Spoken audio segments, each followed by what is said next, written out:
Hey, welcome to today's podcast. Welcome to Western Entrepreneur. Well, we help entrepreneurs take the next step in their own business. And we have a really cool host today. We're actually, as you can see in the video, if you're not watching the video for our listeners out there, we're actually recording in the home office today, which is nice when you get a chance to work from home. But that being said, we have a great person to interview today. We have Andrew Zavisco. I hope I said your name correct. Yes. Okay, awesome. He owns Parkhurst Boot and Shoe Company, and we're gonna have some. I was really excited about this interview because it's someone or a category we haven't really talked about yet. So we're gonna dive right in just for the sake of time because a half hour goes by so quick. Are you cool with that, Andrew? Yeah. Yep. Totally cool. Let's do it. So right off the bat, for our listeners out there, for our viewers, what should people know about you? Well, I'm not really too keen on making people know about me, more so knowing about the brand. Okay. So basically, what I do is I design and manufacture high-end boots for men right now, all made actually right here in Western New York at our factory in Batavia. And we're working on introducing some shoes this fall for men, and we're looking at hopefully rolling a women's prototype or two out by the winter. So things are moving along quite nicely, and we're looking forward to what's going to be coming out next. Yeah, cool. So when did this first start? And how did you even get involved in this? Sure, yeah. So it was, when I graduated college about 5 years ago, I took a job in investment banking, and I pretty much just built my career in there, working for one of the big banks between Buffalo and New York City, that is. And I was trying to find like a quality made in America shoe or boot, and there was only a couple of guys out there, and I looked at the styles and they're all making the same thing. Everything was bulky, oversized, clunky boots, and you go to the made overseas brands and they're making all these like fast fashion type boots and shoes, and that's just not something I wanted to do. Mm-hmm. Ever since I was in college, really, like I knew I wanted to start a business, and I wanted to have a product or a business that's based here in America so I can employ American workers and contribute to the American economy. So working as an investment banker, we're moving money around a lot, and it just, quite frankly, just wasn't that fulfilling. Mm-hmm. And I wanted to do something more that was going to contribute to the country's GDP and manufacturing data, make something that I've been looking for. So the more and more I got into it, the more and more I saw at the office, everybody was so stoked about, they would get like a new $400, $500, $600 pair of shoes, and they think, oh, like this is really good stuff. Like it came from, I paid a high price for it. It came from a really good name, it's going to be an amazing shoe. So actually, when I really dove into this and we started to tear apart these, $500, $600, $700, $800 shoes and boots, a lot of them really just had the name behind them. They didn't really have the quality and the components behind them. Mm-hmm. And I knew immediately that was a gap that I needed to fill.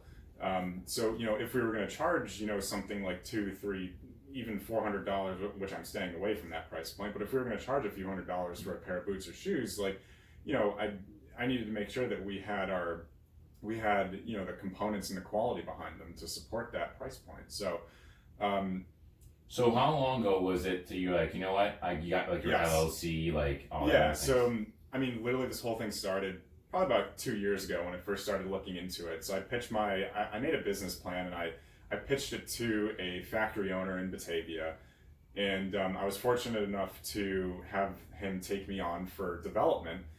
So I spent about a year and a half, almost 2 years, developing and testing the prototypes that I had, and this was all while working 70, sometimes 80-hour weeks at my day job for the past 4.5, 5 years almost. Wow. I left my day job. Actually, it's been a year since I left my day job now. So by testing and development, you mean like wearing the shoes around? Pretty much wearing them, testing them for fit, like beating them up. Buffalo is a great environment to test out everything, especially through the winters. Yeah. You can test out the components and the leathers and that, making sure the soles and the heels stand up to the elements. And the salt probably, huh?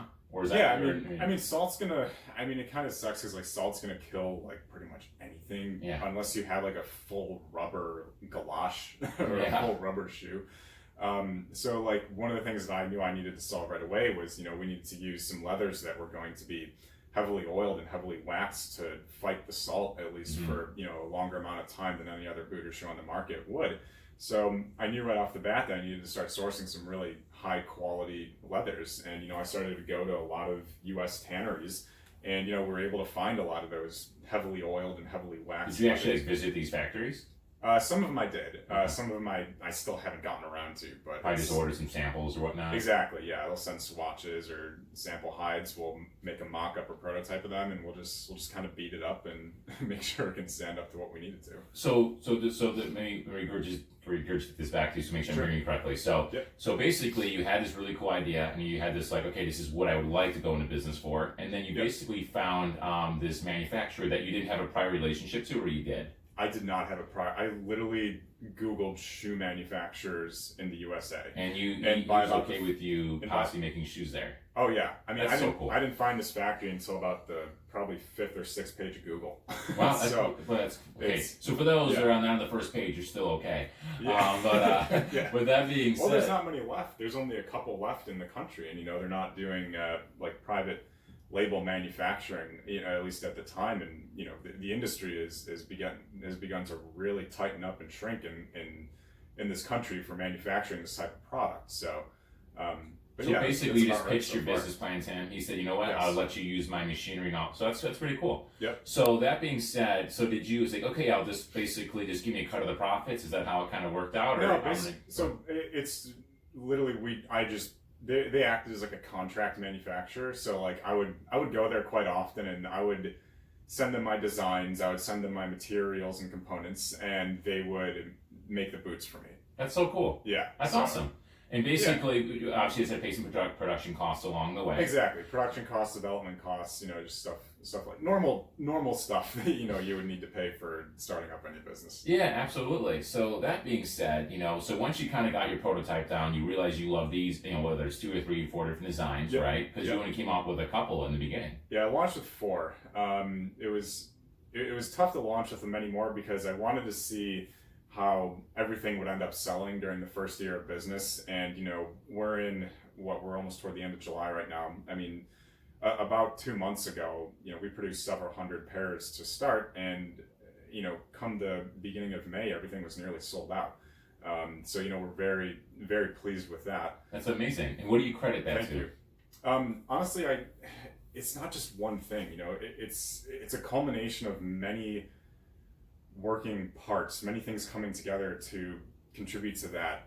So some of them have been, I'll start off with what I think is the biggest thing.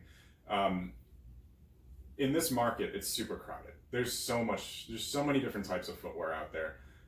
Made in USA footwear, not so much. There's only a little bit out there. So it pretty much started with me knowing that I had to create a product that really was different from all the other noise out there. Mm-hmm. So with me, that meant starting at the foundation. So I designed everything from we call them shoe lasts in the industry, and what it is basically a plastic or fiberglass or wooden molding of a person's foot. Mm-hmm. And the last is what's giving it the shape and the silhouette and the fit and the look. So it took me about a year alone just to develop the last. And again, this is while working 70 hours a week at my day job. So this is like what Gary Vee talks about. Yeah, no, it's funny. Like I follow Gary Vee, and I see the stuff that he's telling a lot of these kids, and it's so reassuring. I mean, I'm not trying to toot my own horn or anything. Please do, man. But I see a lot. I see a lot of what he's saying, and I'm thinking to myself, Jesus, this is what I was thinking 2 years ago when I first, and this is what I'm thinking now. So I don't know. I'd like to think that I'm doing something right. And you are, whether, first of all, I think that's amazing you go after, because too many people just listen to well, I'm just going to do what's safe, what's secure, and you're not doing so. And you sold all a pair of shoes, so clearly you're doing something right. But that being said, even if you weren't, man. Yeah, I mean, it's going really well so far, and I'm very grateful and thankful for that, because there's a lot of businesses out there within their first year, they don't necessarily make it to their second year. I forget what the statistics were, something like 80 or 85% or something like that. So I'm very fortunate to be able to go into my second year of business here. But getting back to what you were saying before about what's making what kind of helped me get to this point and help us sell out. You really got to start with making a different product. I mean, if you're going to go into an industry where you have competition, whether it be a great amount of competition or a low amount of competition, you got to be able to differentiate yourself. And that's really kind of what I I've been doing is, you got to start with if you have a good foundation for your product and good founding pillars for your brand and for your company, then you're going to be off to a good start.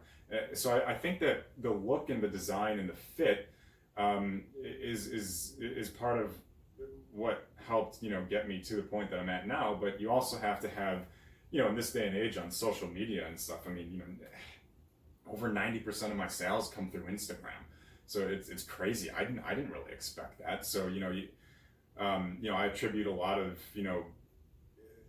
the sales and bringing people to the website and to social media itself. Let me ask you a question if you don't mind. Yeah. So do you do your own Instagram still, or have you hired that at this point? No, I've always done my own Instagram. I take my own pictures. I travel different places to set them up. I worked with one company out in California that produced some really cool shots of the Delaware boot.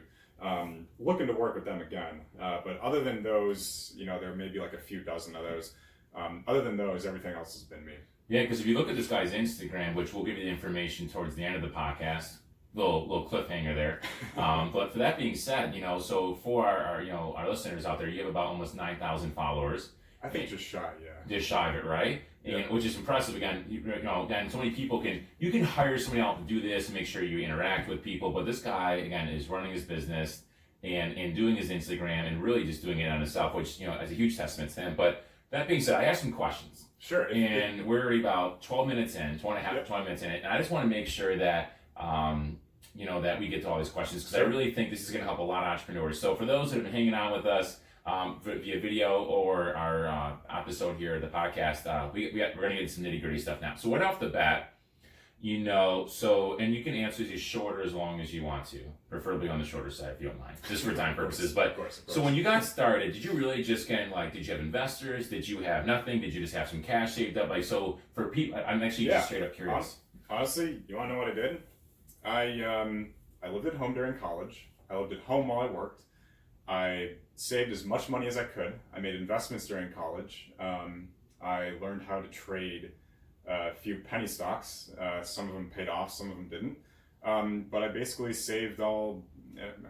I learned how to trade stock options as well, so I had an account with that.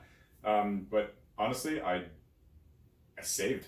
Yeah. And it's what so many people I feel like just don't really do, or it's very hard for them to do. I mean, just to be quite frank. But a lot of people don't want to live at home during college. A lot of people don't want to live at home the first few years while they work to save money to either get a down payment for a house or to start a business or to do something.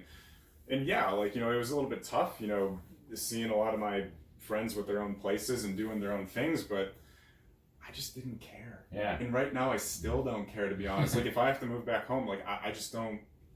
It's about it's about what you're doing to keep your focus solely on the goal that you're trying to achieve. And that just shows how secure you are. And what I mean by that is secure in terms of who you are, what you're doing, what your purpose, your passion is, and what you feel like your calling is. You just can't pay attention to what other people may think or say about you, because as soon as you start listening to that, it's just going to hold you back in a way that you never thought it could. Yeah. And it's just, I couldn't agree with you more, man. And I said, I think that's so cool. And by the way, for our listeners out there, 90% of our episodes, I want to say off the cuff, because of course I do some research and I make sure we ask good questions here, but in the same breath, this is the first time I'm meeting them as well. So I just have a huge appreciation for people who just stick to who they are and what they believe in, and they don't care about the naysayers. I love that. And if anything, you gotta block all of it out. You really do. Huh? You gotta block all of that out. I love it. And it's just a rarity these days. Believe it or not, it's a rarity. So next question: how do you distribute? So you do the factory, correct? But do you think for people that are distributing products, whether it's a watch, a friend that owns his own watch company, so I'm sure you guys can stay there. He makes amazing watches. Yep. Yeah, and so that being said, so if someone's distributing a product or whatnot, do they need a big warehouse? What I guess you can answer based off that. I mean, I think it depends. When you're first starting out, I don't know if you're thinking you need a huge warehouse, the first question I would ask, well, how much product are you looking to produce? And then the other question I would ask after that is, why are you looking to produce so much product? What have you done to test the product first? Have you tested the quality of it? Have you tested, different markets with it? Like, have you used social media to see if this product or style that you're producing is even, going to gain any traction? And then it's like, obviously you'll know the answers to those questions once you do it. And then I think that'll help determine what you're going to need moving forward. If you get positive reactions and you get people asking, hey, when can I order? And you're getting email and after email and message after message, and hey, well, I may need to rent an old horse barn somewhere, Yeah. or I may need to rent a self-storage thing to put all my product. I mean, honestly, like look, I'm 8-9 months into business right now. Yeah. And I've been just shipping from the factory in Batavia and my basement. I'm gonna be brutally honest. Yeah. Like, I just don't care. You need to do what you need to do to get to the next phase of your company. You need to do what you need to do to. And you gotta be smart too. You just gotta be smart with it. Yeah, I mean, it's that's what it's all about. I think it's cool. So next question, I have these written down because I want to make sure I say these the right way. So where do you sell your shoes? We kind of answer it. So off Instagram and off your website. And so how did you get into that avenue? Like how did Yeah, so right now I have a pretty conservative sales funnel at the moment. So I sell, obviously Instagram and website. There's a couple of local stores here in Buffalo that I sell the product in. So Expo 68 in the Eastern Hills Mall, you can find my product in there. And there's out in Batavia, there's the Batavia Bootery on Main Street. They sell a few of my styles there. And actually just this morning, literally before coming to this podcast, there's a new store that opened up downtown by my buddy Rob at Buffalo Made Co. And that's the name of his store. So, we dropped off some samples and a little bit of inventory there. So you'll be able to go there as well if you're downtown to kind of scope out and, hold and feel the product. And that's just making through some phone calls, some inquiries, like, hey, can I sell my shoes basically at your Yeah, store? I mean, he was doing some graphic design for me. And We're talking about Tim, the owner of Expo, maybe? Or I'm sorry, this is Rob at Buffalo Made Co. Okay. But Tim, the owner of Expo, both great guys to work with. I approached him about, possibly putting a Buffalo, because he sells a lot of Buffalo made art, a lot of Buffalo made lifestyle products. So I was thinking to myself, well, hey, let's test this out and see how it'll go. And it's been going very well so far. I can't complain. For this type of product, I'll be perfectly honest, Buffalo isn't my huge market for this type of product that I'm selling. But I definitely want to establish some sort of a footprint here in Buffalo with a few stores that will carry my product, because I do have Buffalo customers. So. What do you think your percentage is in Buffalo? And outside sales? Buffalo, yeah. Probably 80-20 outside, or honestly, about 90% of my sales are outside of Buffalo. I think that's giving it a little bit of extra. Yeah. I was wondering. It's so cool. Yeah. And either I'm way, happy to have, I want to get more Buffalo customers, obviously to because it's a Buffalo company, you want I think as any entrepreneur or business owner would, they would want the support of their hometown and their product or service. Yeah. So that's one of the focuses I'll be taking going into fall and winter, is just kind of, catering a little bit more to the Buffalo crowd. So, yeah, I think it's cool. So I have to ask, what is the biggest mistake you think you made so far, in your opinion, in the business so far? As an entrepreneur, go ahead. I think there were probably two big mistakes. I think the first one was I would encourage everybody who wants to start a brand or start a business to really try to learn as much as they can on their own first. In terms of marketing and branding and advertising, I think that it's important to really learn how to leverage and use social media like Instagram and Facebook. But I also think it's important to take a step back and realize when you don't know how to do something and seek the help of professionals. And I think that, seeking the help of the right professionals is good. Going to something like a marketing agency or an ad agency or something like that. You got to make sure that it's going to be worth your time and worth your investment in that. The second thing, and initially, I didn't really know that I would learn as much as I could after I left the marketing agency that I was with last fall. And I took a chance on myself, and I'm glad I did that. But the reason why I call it a mistake is because I didn't have the confidence at first to believe in myself enough to the point where to say, hey, I could do this on my own. I don't need to pay somebody however much it was a month. And so I would say that was one big mistake. And the second big mistake actually just probably happened within the past month or so is maintaining inventory levels, knowing when to restock and replenish inventory and come out with new styles. That was one thing where I was just kind of waiting to see how sales go, and then next thing you know, like the sales just started to come in faster and faster, and then inventory depleted faster and faster as a result of that. So you ever talk to your manufacturer, like, dude, we got to be like we need more worker bees. We need to do these. And he's like, bro, I only have this. Unfortunately, in this industry, it takes multiple working parts and multiple other people, delivering on their end in order for you to manufacture the product. Like I have to wait for leather supply. The two biggest challenges are leather suppliers and sole and heel suppliers to deliver, because for those you're looking at 4 to 6 week lead times each time you want to place an order. So it's like you could place an order 4 to 6 weeks from before you receive it, but then what happens at week 4, week 5, and you need to add to that order, and they have to and they can't rush it, so you have to wait another couple of weeks because that's going to hold up production of the end product. So you got to be able to sort of hedge a little bit. You got to be able to. You ever decide, like, I'm buying a 1 year supply right now? Or honestly, that's pretty much what I did like a month ago. So I was like, we need to make sure this doesn't happen again. So that was another big mistake. So. Like I said, what's cool about this is that they're good problems to have. Versus I have all these shoes, and what am I going to do with all these shoes? Because they're not sold. So it's such a good problem to have. But again, how many employees did you start off with?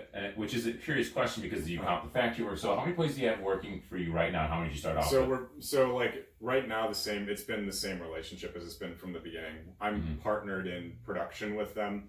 So I don't have any employees in my company. It's just me doing literally everything: product design, sourcing, advertising, marketing, like you name it, I do it. Shipping, fulfillment. And to be honest, like it's a full-time.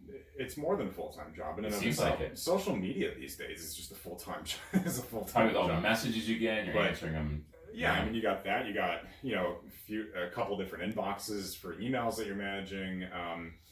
But yeah, I mean, it's literally just me doing everything right now. So when the boxes come off the assembly line, do you do the factory workers actually like ship and post it for you? Or do you actually have to take it off the line, put it in the box? I mean, I'll be very candid. I go there with my car and I just pick it up. I just pick up the stuff. Pick up the stuff, and you kind of just go to FedEx or whatever it is, and just post office. I'm telling you, for anybody who has a product based company out there as opposed to a service, like the post office is the best way to ship. I mean, it's the cheapest way to ship. The priority mail option, you get it there in 1 to 3 days. It fits, it ships, right? I mean, pretty much. I mean, I do my own packaging, but it's the cheapest, it's the fastest, and honestly, like, it's for the customer, it's just better for them that they receive it sooner. Like, so it just leaves, a little bit more added positive impression for them. No, that's so cool. What I love about this, by the way, is we're catching Andrew at like 8-9 month mark, because I have a huge feeling in 3-4 years we wouldn't have got an interview with him. He was just too busy, out of reach. Someone else was doing his social media marketing. No, I'd always make time for this. So I'm just glad we got it. But anyways, that being said, for those who are thinking about launching products, what's a piece of advice? You've given quite a few advice already, but maybe something we didn't touch on. So again, anyone thinking about doing a product, whether it's watches or perfume or again anything kind of product driven, where they sell products, where they ship it to them, whatever you want to call it. What advice do you have for them? Yeah, I mean, oh gosh, there are just so many things that I ran into that I did not expect to happen. I think the biggest thing is, if you're making a product, and you're going into an industry that there's competition in, pour your heart and soul out into making it different, and not only making it different, but making it better. As soon as you hit those two things, you're going to have a customer base. If you're going into an industry where you truly have a one-of-a-kind product, the differentiation already takes care of itself because your product is one of a kind already. So at that point, you got to focus on quality and the quality of the product, and you got to focus on how it's going to make the consumer's life better. But I think you can also use the latter piece of that too if you're going into an industry where you do have more competition. I think that you have to really test your product, test your audience, and just get as much feedback from people as you possibly can. And honestly, don't be afraid to give out free product to somebody who you think is genuinely going to benefit you or help you even. At first, and even right now, I would never give out free product. Like, I could make a sale off that. Why don't I give product away for free?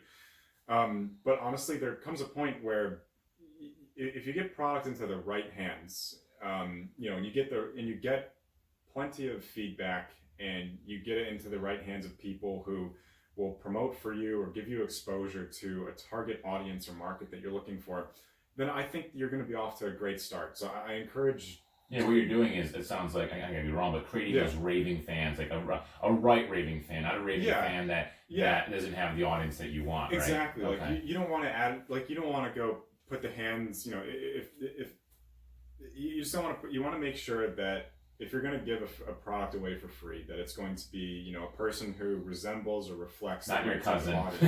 Well, yeah, I mean, I'm just kidding. You can do stuff like that just to get feedback. But going off that, I would also advise to take every piece of feedback you get with a grain of salt. And not every customer is the customer is always right. They are, but you got to take every piece of feedback that you get with. Because if you only pay attention to the nitty-gritty details, either complaints or pieces of feedback from your customers, and I've been fortunate enough to have only a couple of complaints so far, and we've already fixed that stuff at the factory. So don't let it drag you down or discourage you. Just you need to keep it in the back of your head, and if there's a problem, you need to fix it, but just keep moving forward at the end. Yeah, and a lot of times people just like to complain because they have nothing else better to do, or they make them feel better. So sure. Yeah, great advice, man. Great advice, Andrew. So last question here, because we only have like 2 minutes left. Sure. So try to answer this as quick as possible, if you do not mind. So what's the biggest lie as an entrepreneur in your mind right now? Like, what is the biggest lie out there as an entrepreneur? The biggest lie is, I think, a portrait that's been painted either by many people on social media, just kind of flaunting the idea of starting your own business or being a business owner or being an entrepreneur, that it's going to be this life of glitz and glamour, and it's really not. You don't start your own business to free up a bunch of spare time in your personal life. You don't start your own business to go on vacation whenever you want. You don't start your own business to just say that you're in charge of something, or just to say that you're, like, when you start your own business, or you don't start it just just for the sake of leaving your day job. When you start your own business, like, you're married to this thing. Like, this is something you're going to work the hardest that you ever worked in your entire life. And I think that's one of the biggest misconceptions I see on social media a lot, is people sort of glamorize this idea of entrepreneurship because it may look like it's the cool thing, like, right now. And honestly, it's not cut out for everybody, and it takes a lot of hard work. You got to be able to work through nights. You got to be able to sacrifice time with family and friends. I'll be honest. I mean, when I was working my 70-hour-a-week day job, like, I lost a couple friends. I mean, I lost a couple of friends. I lost touch with some of my family members, and I do regret that. And we've been able to reconnect ever since, but. It was a necessary step in order to get this thing going and off the ground. So, you need to really be willing to, if you, not being able to afford to do the things that you maybe could do earlier, like you need to be able to be okay with eating a rice cake for lunch and then saving, a chicken noodle soup for dinner. Like, you gotta be able to do that. And a lot of people I talk to, as soon as they start doing that, they decide that it's not for them, or they see that sales haven't made a ton of sales within their first month, so they're giving up. And it's like, well, then if you don't have the dedication and you're not willing to put in the hard work, this isn't for you. And you shouldn't be doing it. And that's okay, because entrepreneurship isn't for everyone. It's not for everybody, but if you're going to take that step, you damn well better be prepared to to go through what it's going to take. So, and I think that's so. And by the way, if Gary Vee was listening to this, I think he'd be so proud of this. Because I'm not saying you're going, oh my God, this giant Gary Vee fan, but I think it's. Well, I was fortunate to be raised by a hardworking family of immigrants, and a lot of those notions have been instilled upon me my entire life. And I'm just doing what I've been taught. Yeah, So, that's so cool. So parenting is the number one job on the planet, just so you know. Because obviously this is the fruit of the labor. So that being said, we're out of time, man. In fact, we're over 30 minutes. But that being said, so for those who are like, you know what, I really connect with this, like for people that are shoe people out there, I'm a shoe guy, by the way. My fiance tells me, Dave, why do you have 30 pairs of shoes? I'm like, well, I have this for that. So that being said, how do people get a hold of you? Like, how do people check you out? Yeah, I mean, you can follow us on, I mean, honestly, Instagram is going to be the biggest thing. I announce all company releases on there. The handle is at Wear Parkhurst, so WearParkhurst. Or on Facebook under Parkhurst Brand. The website is www.parkhurstbrand.com. And you can always feel free to drop me an email at info@parkhurstbrand.com.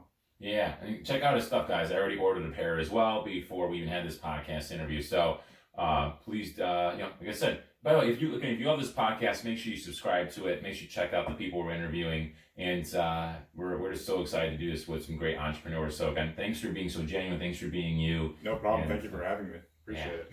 Thank you.